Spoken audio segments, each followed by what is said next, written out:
Hello, thanks for watching this short video on how you add a client to the new QuickBooks Online Accountant. Now, I already have a video on how you would add it from QBOA. You just click, so watch that video, quickbooksproductvideos.homestead.com, check it out, or go to the QB Shows YouTube page, it's there.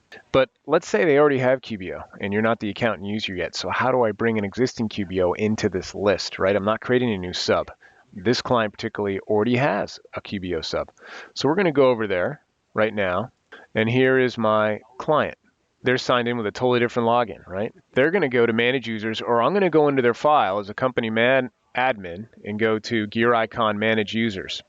It's very similar to the old way. You just get invited as an accountant user, but I kind of wanted to update the video so that you guys would be able to see what it's like bringing it into the new QBOA. So I'm going to click Invite Accountant. You're allowed up to 2 accountants. But remember, typically for the firm, you're only going to need 1 accountant user on all your QBO client files. That's going to be the person who first signed up for QuickBooks Online Accountant. However, in this case, I'm going to have 2 accountants here. I'm going to click Invite Accountant, and it'll bring me to a little mini interview. And I want to put in the email address of the person that signed up for QBOA, the first person. In my case, it's QBOAdemos@gmail.com, but you'll know who that person is. I'm going to click Next, and then click Finish. So you'll see the second account user, or the first one. Again, I just happen to have an account user already. There he is. It's still in invited status. So then Clay Tunn needs to go to his email and accept the invitation. Let's go do that. So back at the firm location, or back at your house, maybe you work out of your home, you'll get an email, right, to accept the invitation. So Woody Adams has just invited me, as the accountant user.